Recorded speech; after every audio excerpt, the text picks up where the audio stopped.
Hello students. Now in order to continue, now I will discuss symbol with you.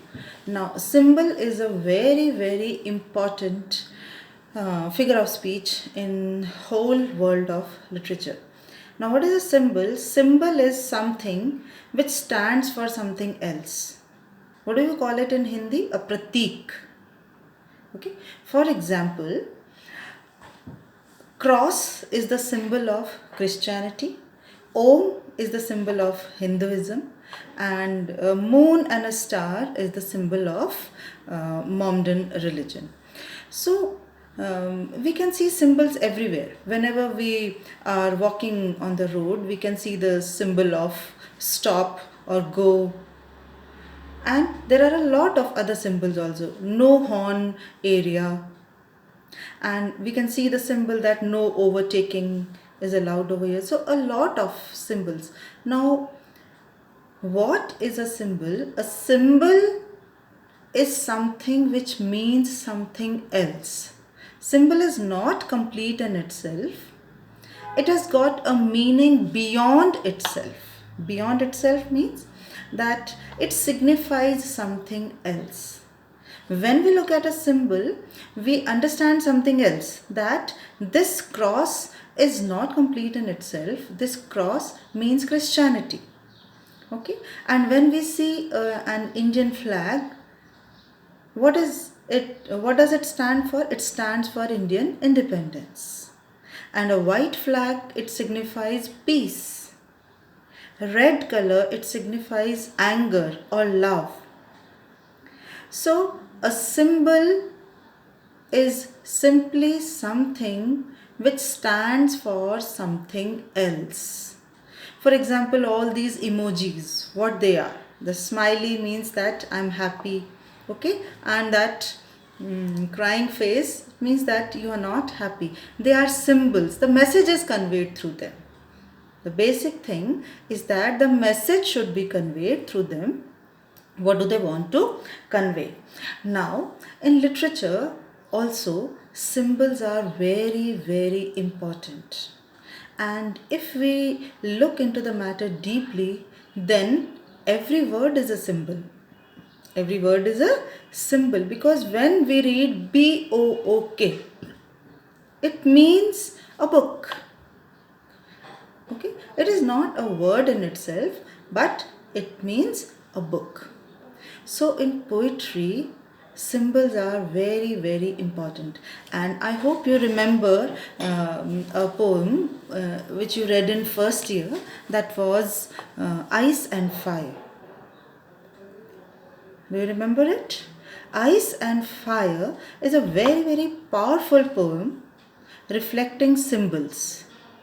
Now there are only two symbols, ice and fire, and just taking two symbols, the poet Edmund Spenser has represented his inner feelings, and he has also expressed the feelings of his beloved.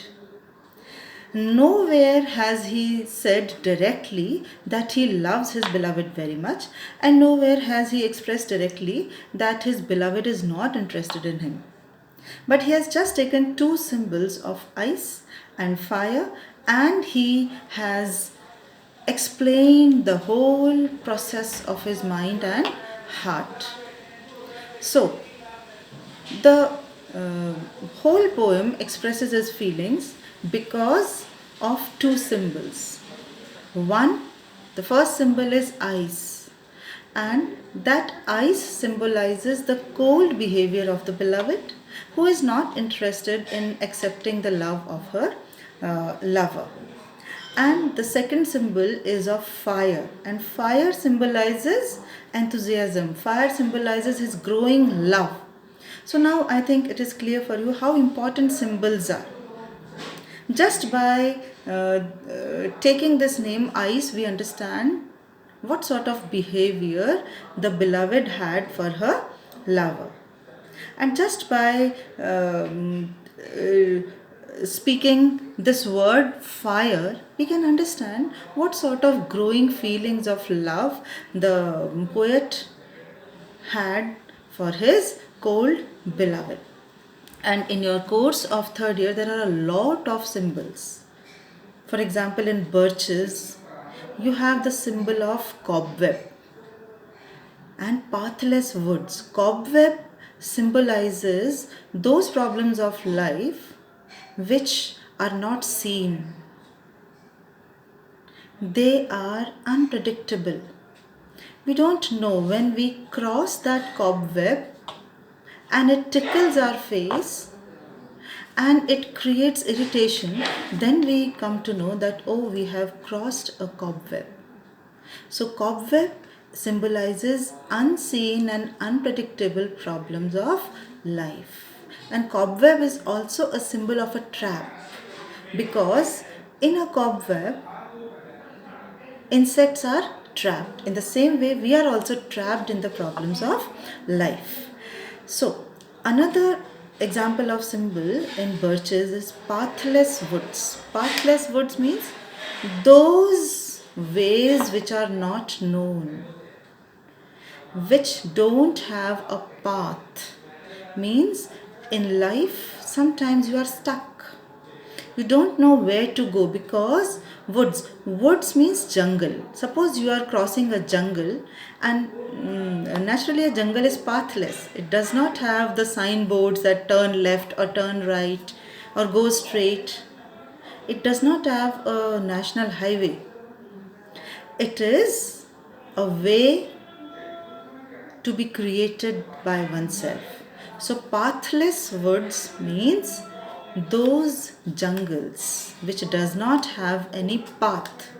So, what does it symbolize? It symbolizes those problems of life where we don't know where to go because there is no path.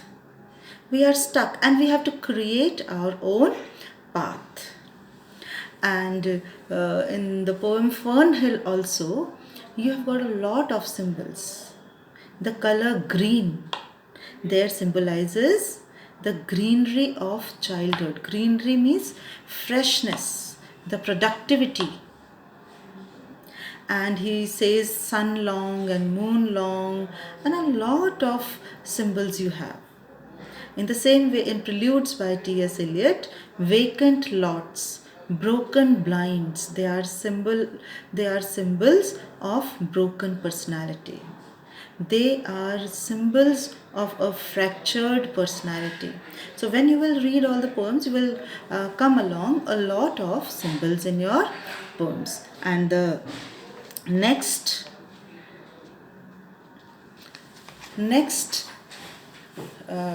figure of speech, or the literary term is problem play. Now, play is a very technical term in literature. Play is not as simple as we understand it. So, what does this word play means? First of all, let us understand this word play. Play is a term which means drama. Play is a term which means drama. In other words, it is another name for drama. And what does this word means? Problem. Problem means a thing which is to be thought about any problem, about any obstruction in life. So, problem play is a type of drama which was developed by Henrik Ibsen basically in the 19th century. Now, generally, what happened that in the past literary eras, we had purely comedies or we had purely tragedies. And generally, tragedies and comedies, they had certain things, unbelievable things, which are not easy to believe. For example, in some of Shakespeare's comedies, we have supernatural characters. We have fairies and we have elves and we have ghosts and we have souls. In Macbeth also, there are three witches. But so that is not a real thing. But towards the 19th century, the writers began to think about realism and naturalism. What is realism? That they started writing plays on real life problems. So, in a problem play, the real life problems were discussed. They were taken as a subject. Now, what is the difference between the problem plays and the plays of the past eras? The plays of the past eras, they had such characters which belonged to the higher strata of society. For example, Hamlet was a prince, Macbeth was an army general, Othello was also an army general, and King Lear was a king. So we couldn't relate, a common man could not relate his life to those people because they belong to a high strata of society. But in problem play, what happened that the characters belong to the day to day life. They were living lives like us, and they were facing the same problems like us. So, in problem plays, what happened that the authors used to take one single problem one single problem, for example, women empowerment or the problem of labor, whatever it could be. And they used to develop the whole theme around this one single topic. This type of play was based on reality. The themes were real, the characters were real, so we could easily relate to them. That yes, this is my problem which he is discussing. This is my problem of life which he is going through.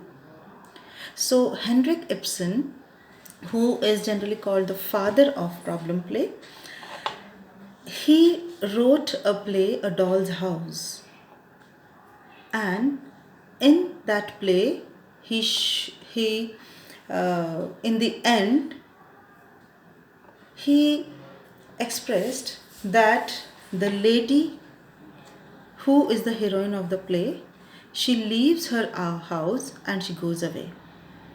And you can imagine that all the people, they rose against the writer, that how can a lady leave her household, her 3 children and her husband, and go away? Because what happened, all these people were very, very conditioned into the theme of and they lived happily ever after.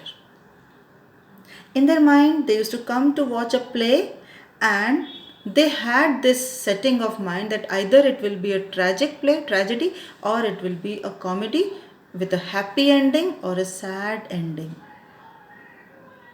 in which the writer closed all the options of thinking. But this play, it aroused a storm in the minds of people because they started thinking, what will happen to her children? What will happen to her family? What will happen to Nora herself? Where will she go? Will that marriage survive or not? Will Nora return to her household or not? And this is what Henrik Ibsen, he wanted this, that the audience should think. So the audience just went to his house and they started protesting that you should change the ending and you should do this ending in such a manner that there is a compromise in the end, and please end it happily, that Nora will not leave her house and go. So basically, once he did so, he accepted the advice of the public, but when he came back to his house, he thought again that if I will change the ending of my play, then what happened? Then husbands will never think about the problems of their wife. They will never see the hurt self-respect of their wives. So he said, no, I will have the original ending that Nora leaves her house and go, and it is up to you to think that whether she will return or not, that whether the husband is successful in living without her and whether the wife is successful in living without him or not. Now it is up to you. So this type of drama, it is an open-ended drama. Open-ended means the climax of the play is left to the audience to think. Now George Bernard Shaw and John Galsworthy, they also have contributed in the field of problem play. We have Strife, we have Arms and the Man, we have Candida, we have Apple Cart, a lot of plays which are problem plays. So what is basically problem play? To conclude, that it deals with some single problem. So this play which I discussed, A Doll's House, it dealt with the self-respect of women. Strife is a play by John Galsworthy which deals with the problem of labor and capital. Candida also deals with the problem of a lady's self-respect. So there are a lot of examples. In the same way, Pygmalion is a play which deals with the problem of language. So one single problem is taken in this play and it is dealt with in a very beautiful manner.